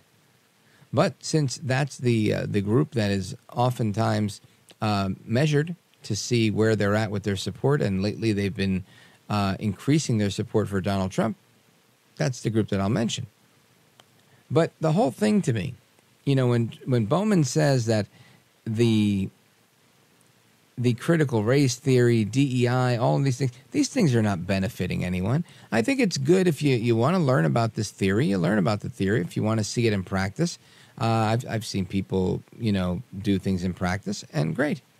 But when you sit here and you try to codify this stuff and make it the lay of the land, when it clearly can't be, it doesn't make any sense. Now, some might say, well, why can't it be? Well, it's very simple to me. You can't have policies that single people out because of their race and say, no, we're doing it because we want to help them, right? I think the Supreme Court just recently said we were not allowed to do reverse racism in college admissions. So why would we do it anywhere else? It's not good. I think the idea here should always be what we talked about last night and many other nights. It should be a meritocracy. Do you make it on the merits? Not on anything else but. And to me, it's just clear as day, but I don't know. I have no idea. I have no idea why people would actually buy into this type of thinking that Republicans are bullies, and you got a crowd, a whole theater full of people that are, chanting, woo, and clapping and thinking, yeah, Republicans are bullies. I mean, I didn't even think it was a good applause line, but apparently these people are big Bowman fans, and they think Republicans are bullies. I haven't seen Republicans bully anybody. I mean, we have a one-person majority in the House of Representatives, and we're in the minority in the Senate. You tell me who they're bullying. I just don't see it. But I want to get your calls on that and everything else that we're talking about. The phone number is 833-482-5337, 833-4-VALDEZ. This is America at Night with Rich Valdez. Call now, 833-4-VALDEZ. That's 833-482-5337, 833-4-VALDEZ. That's Valdez with an S.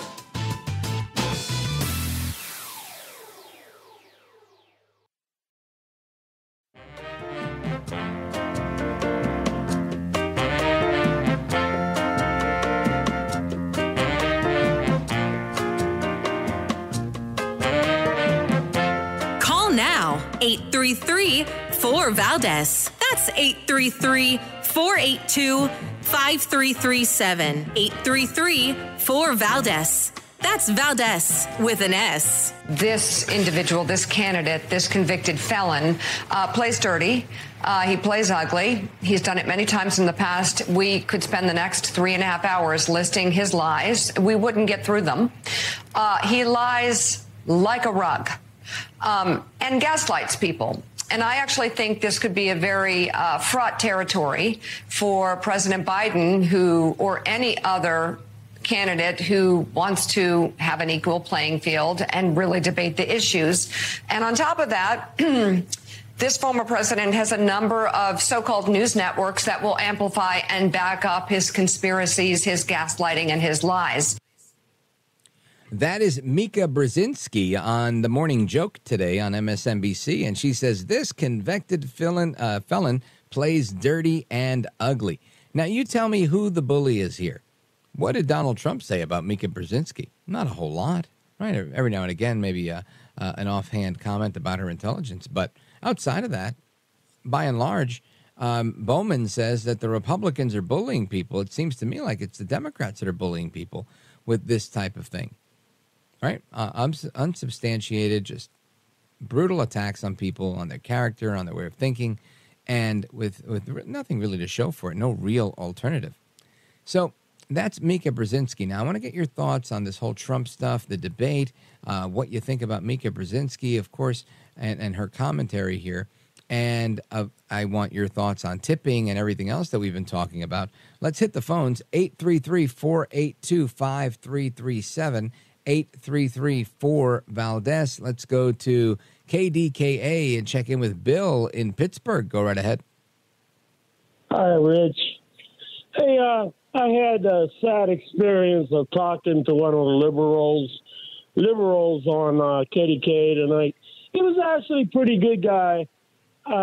He's a new guy. I don't know, Mike somebody. I know you guys don't want to know names. But anyways, his big thing was the Fox poll. And Fox has a poll out that Biden is leading Trump by 2 points, not counting independents. So I proceed to tell him, hey, man, I'm an independent. My wife is an independent. We have never, ever been asked once, not on the phone, never. I mean, walking into Walmart, somebody want to stick a microphone in your face. Who are you going to vote for?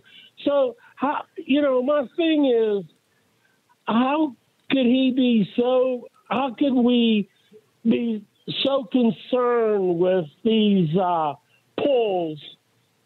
I mean, believe me, I am concerned, but right.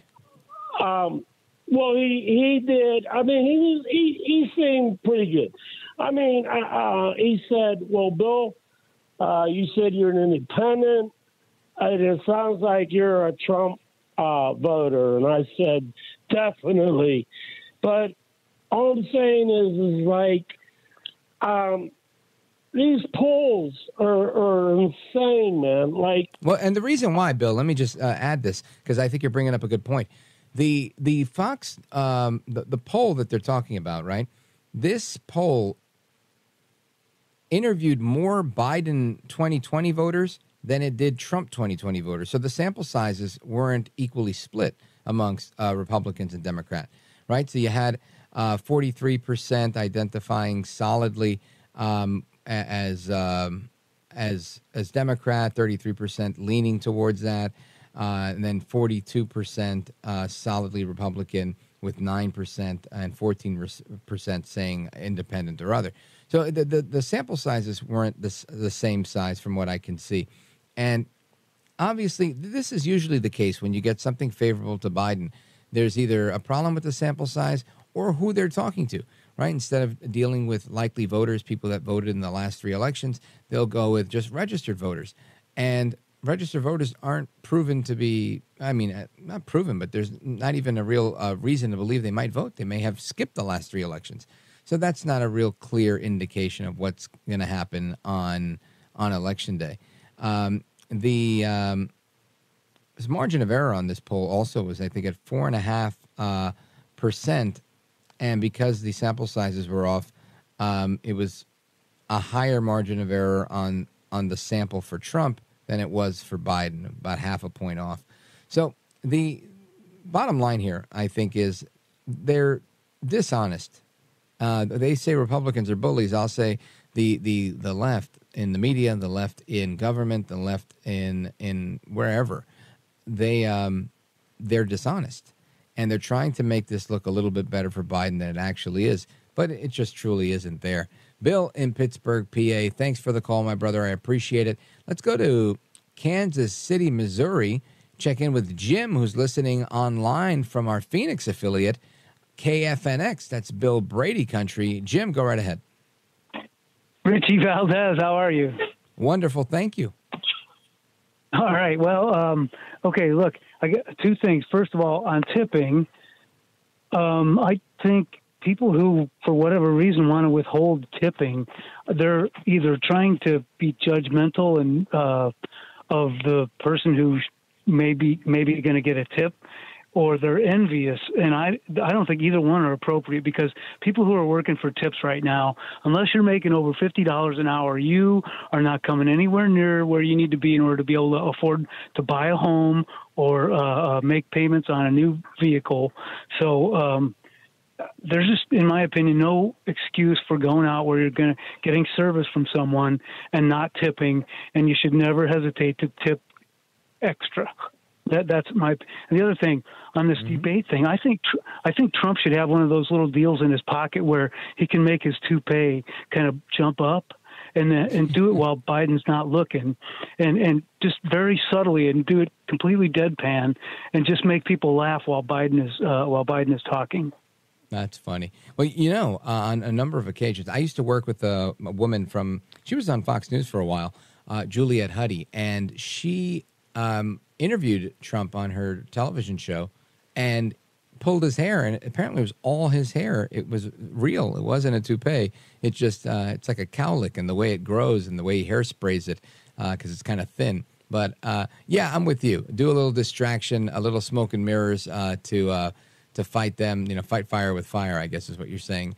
And yeah, listen, I get it. Jim, thank you for the call. I appreciate you tuning in and listening online to KFNX, our Phoenix affiliate. Bill Brady, like I said, is one of the hosts over there. He's a great guy. And we continue. Let's see, where do we go? We go to Connor, Eastern Shores, Delaware, WDEL. Welcome back. All right, maybe not. Maybe there's no Connor there. Go to Paul. Paul's in Boise, Idaho on KBOI. Paul, go right ahead. It looks like the phone stopped working. Nobody's there. That's all right. Anyway, we're about to hit this break. So if you want to call in, if the phones are working, great, we'll get to you. If not, we will not get to you. What do you want me to tell you? And our phone number, 833-482-5337. Try that out. 833-4-VALDEZ is the phone number. And as I always tell you, if you ever want to listen to any of the interviews we've done here and replay it or share it with somebody, feel free to do that. I invite you to do that. You go to richvaldez.com. That's Valdez with an S, richvaldez.com. You can either stream it right from the website. You can stream the show live. You can replay and stream an episode in particular that you want to listen to.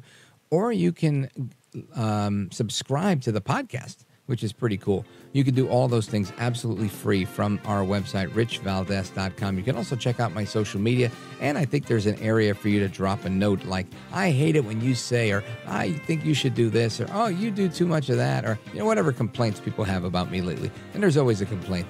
And usually I laugh at them, but I do listen, and I do consider them. So thank you for that. Anyway, folks, we're coming right back. Rich Valdez, the second half of Open Phone America, coming up right now.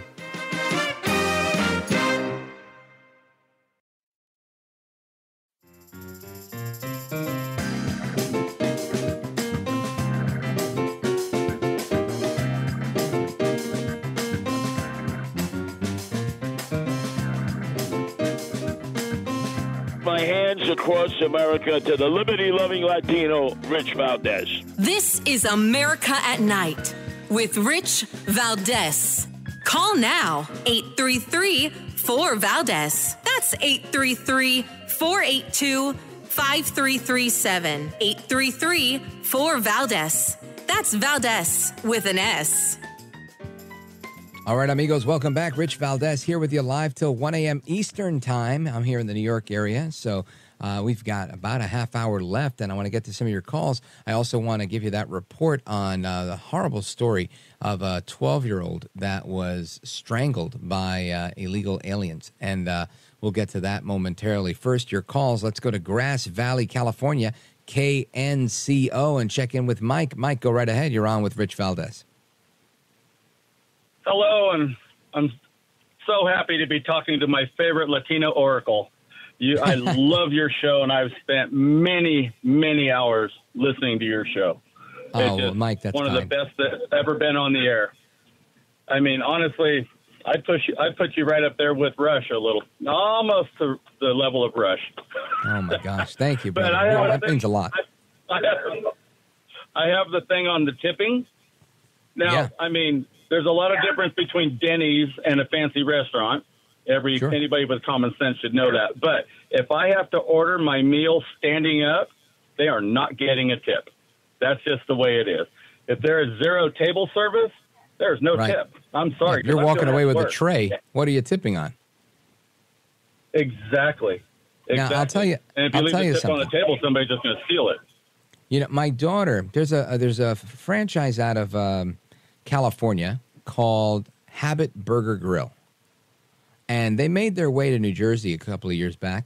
And my daughter, it was one of her first jobs. I think her first job, and she worked there, and they did tip the cashiers there. There was a tipping system for the cashiers, and she did well with tips, and it was really interesting because all she did was take their order, and she herself was like, I don't know what they're tipping for, but we do have a tip thing.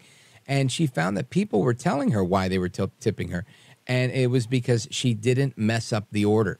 If they had a specific, hey, I want my burger well done, and I want an extra patty, and I want this, and I want that, they were giving a tip. And I thought, that's all in a day's work. That's what you're doing when you're taking the order.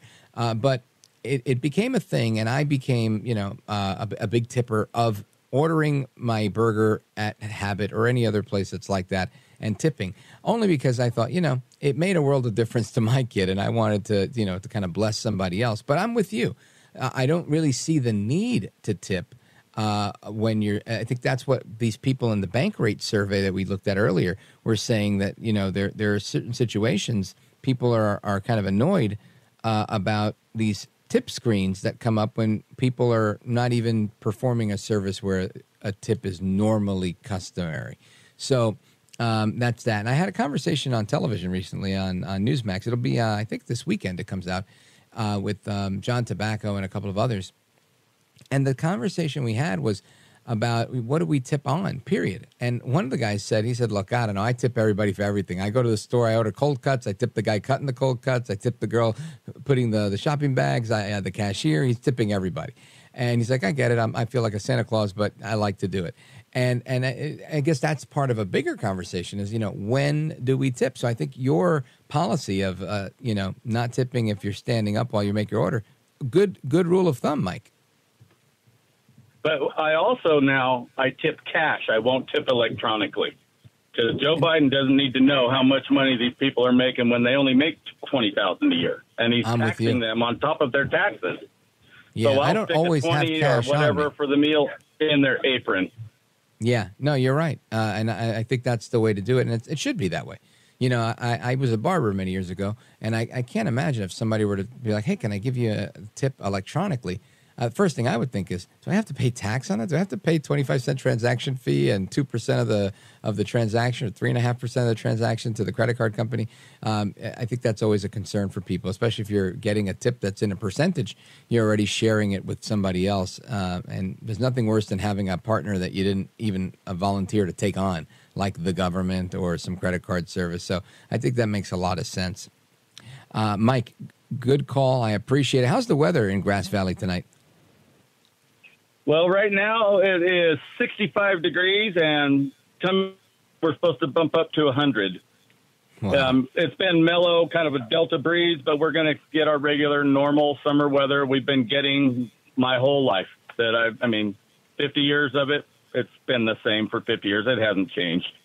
No climate change Hot there, in the right? summer, cold in the winter. Yeah. Oh, climate change is a cult. Yeah, I'm with you on that one. It's not real. Mike in Grass Valley, California, KNCO. Thanks for your call and your kind words, my friend. I appreciate it. Let's see. We continue. Let's try Paul in Boise again. KBOI. Paul, are you there? Yeah, I'm there. There you are. Thanks What are your for thoughts on calling me, tipping Rick. tonight, Paul? Well, the first job I had that I depended upon the tips was a caddy. I had a job on the golf course. And and the first day I caddied, I earned $36 and caddied 36 holes, and it was a long day. Wow. The tip was $3 a bag is what it amounted to. So it was very, very disappointing, to say the least. But I love the game, and I love the people that I was working with, and it made it all worthwhile. And it was an absolutely gorgeous place where I worked. And how long ago was that? I started in 1980, and I worked almost 1985. So in 1980, making $36 a day in tips, that wasn't good? No, it was $36 total. You see, you had to walk 18 holes. Okay, so you get $1 a hole, basically. But now, is there like a per hour rate on top of that? Or was it just tips, or were you working only for tips? No, you got what you got. The fee was $15 a bag. So in other words, if you carried just one golf bag, you made $15 for carrying it for 18 holes. And then at the end, when you got paid, you got a tip as well. But it was a very small tip. So it was a long day for not very much money, and it was disappointing. But everything else added up to the fact that I loved what I was doing. And the tips got better eventually because I was new that day. Right. You get a little seniority and a little more time, and you get better tips, better players that you're caddying for. And some of the players that I caddied for made it really all worthwhile. It wasn't the money so much. It was the level of play that they played when they were playing golf. Some were pros, some were ranked amateurs. There were some tournaments that I caddied in that were just fantastic. And it's just fond memories. So when I say Trump, I know Trump says that he likes golf, and then I see him on the golf course all the time. He loves the game, and I feel just exactly the same way he does. Outstanding, Paul. I appreciate it. And, folks, we're going to continue with the rest of your calls on tipping, as well as that story. We've got the report on the illegal immigrants that strangled a 12-year-old. That's coming up straight ahead. Paul, thanks for the call. Shout out to KBOI. Don't go anywhere. This is America at Night with Rich Valdez. Call now, 833-4VALDEZ. That's 833-482-5337. 833-4VALDEZ. That's Valdez with an S.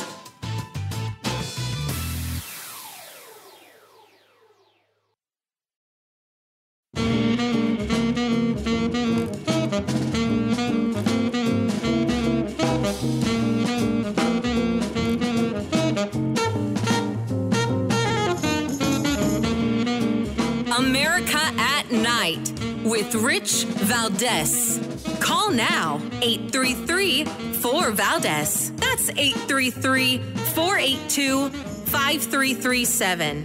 833-4VALDEZ.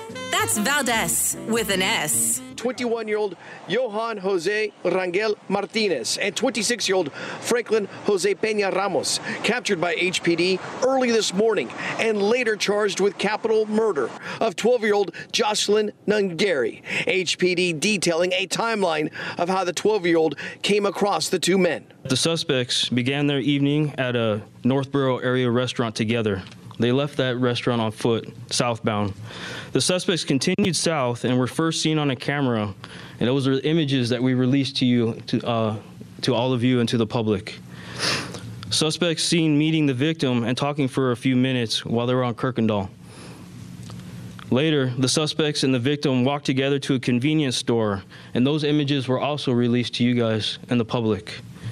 After a few minutes, all three together walked to a bridge where ultimately Jocelyn was murdered.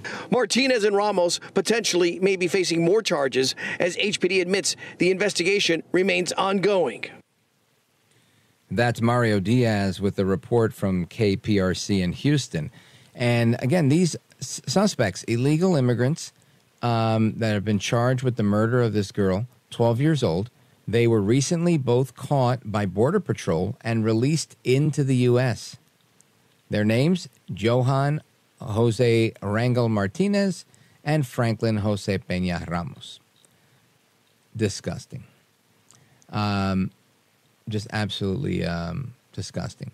Facing capital murder charges. The second clip that you heard there, the second voice you heard in the clip was the representative from the police department that was giving the report from the police. And this is just, I hate giving these stories. I really do. I hate reciting them, reading them, sharing them. I do it because I think it's necessary that we know what's going on, and because I know a lot of media outlets won't do it, not because they don't like the content of it. As a dad, this stuff hits home for me. I have little girls. I had little girls. They're a little bigger now, but that's the first thing that I think of. And all I can say is, if anybody in their right mind is thinking, Joe Biden, he's the way to go because Trump is, listen, I can't think of anything that Trump's ever done that would make him disqualified when it comes to running against Joe Biden. Joe Biden is an absolute immoral disaster of a human, in my opinion. The amount of girls that are being killed by these savage people. And again, whatever, if they want to beat me up for this, I'm not saying that every immigrant is a savage. I'm saying that the people that are strangling 12-year-old girls and raping people and doing what these savages are doing, they're savages. And when you have a immigration policy where people are getting let out of prisons, and we've talked about this with multiple guests, and the least desirable of one's country, and saying, go to the U.S., sending us their problems, their headaches, their criminals, their felons, and they come here and do what they do. At some point, we have to say who's allowing this and why. And we know exactly who's allowing it. We don't know why. And it's Joe El Baboso Biden. And that, to me, is just unforgivable, honestly. Really is. I want to get your thoughts on tipping. I want to get your thoughts on illegal immigration and anything else we've talked about tonight. The phone number, 833-482-5337, 833-4-VALDEZ. Let's go to Becky calling us from Bloomington, Illinois, WHOW. Becky, you're on with Rich Valdez. Your call taker there, Alex, he's really sweet. Anyhow, first of all, when it comes to tipping, I heard one time that you write at the bottom of your bill how much you want to tip. Then when you go pay, it's added onto your bill. But whoever takes those bills at the end of the time, you may tip one person $20 and the next person $5. They add them all up, and then it's divided equally between all of the servers, no matter if they were good or bad. They each got a portion of the money. Yeah, that's very unfair. And I've seen that happen not only with other servers, but with the bussers and other people that are involved in the restaurant business and whatnot. And I guess the jury's out. You have to, I guess, agree to that when you're taking the job. Say, hey, hold on. If I earn a tip, I want the tip for me, not the tip for everybody. And if you don't like it, don't take the job. But I guess people need a job and they go for it. And I get it. But I also think some places try to be fair and get, some of the other people that may not necessarily always be tipped, like a busboy or whatever, to get them included in earning a little bit of money. Honestly, that'd be a good topic for us to kind of delve into with people who work in that industry on every side. I'd love to hear from a busboy. I'd love to hear from a server. I'd love to hear from anybody who could really kind of educate me on that because I don't know the answer to that one. I do know, I think if you have good experience overall, it's because everybody's kind of working together and it became a good experience. But, it's an interesting point, Becky. Now, what are your quick thoughts on illegal immigration? Well, first of all, they need to go back to where they came from. And in 2016, when it came down to Hillary and Trump to vote, I couldn't stand Hillary. I still can't stand her. And she's just crooked, and I don't know how she sleeps straight in bed. But anyway, I knew I was not going to vote for that woman, so I'd never voted my whole life. So I made sure that I registered and signed up to vote. When I went to the station where you have to go at to make your vote, I was talking to the woman standing behind me, and I was telling her how I felt and why I was voting the way I was. Well, the one that was going through the books, getting your name, when it come my turn, she asked me for my name and stuff, and I gave it to her. And she heard me talking to that woman behind me. And when when I got to her, I said to her, I gave her my name, and I said, I want to vote. And she says, well, I can't find your name here. You're not listed. You're not registered. Unbelievable, the way they always try to play games. If they don't like if they don't agree with you, they'll try and silence you. Becky, thanks for the call. Folks are coming right back. Don't go anywhere. This is America at Night with Rich Valdez.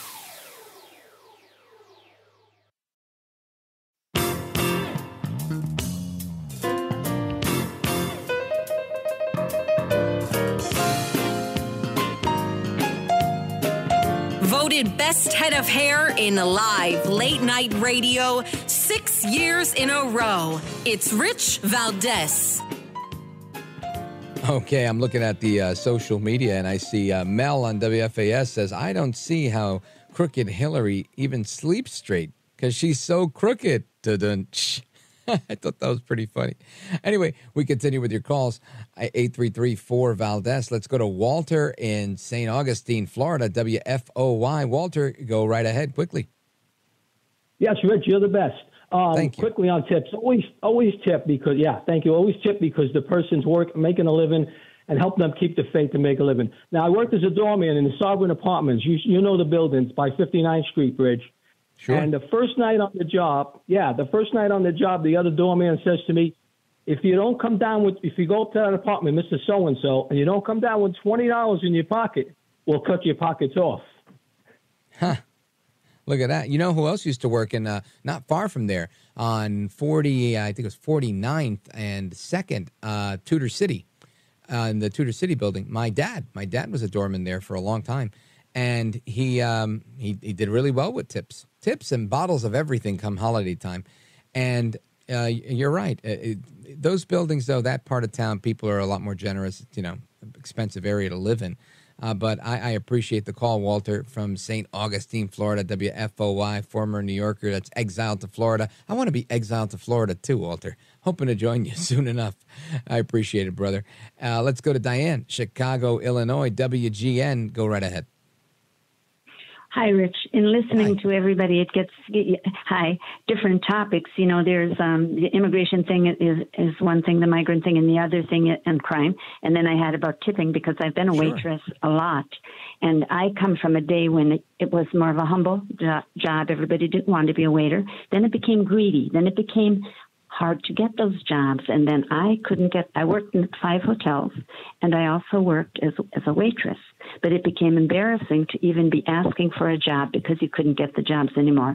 The older ladies who taught me, and it was mainly ladies in places with the diners and everything like that as well, they retired and they didn't get into the computers. Well, I learned the computer, but then it became greedy. Then you got 2 sides to the story, which would be the corporate side, which the managers coming out of college with a hospitality degree, which you don't need for hotels and restaurants. You're right. You have the union on the other side. Yeah, and the union is the one that usually negotiates the wage and everything else. And that oftentimes will impact what happens. And something that they pointed out in that survey is sometimes employers, because of these negotiations, will add tipping so that they can get by, right? To not have to pay people more as part of their negotiation. Say, well, we'll pay you this much, and then we'll put tips involved. I don't know how all of that works, but Diane, thank you for your call. The music means we both got to go. I appreciate it. Shout out to WGN. And folks, I'll be back tomorrow. Take care, good night, and God bless you, America. Hasta la próxima. I'm Rich Valdez.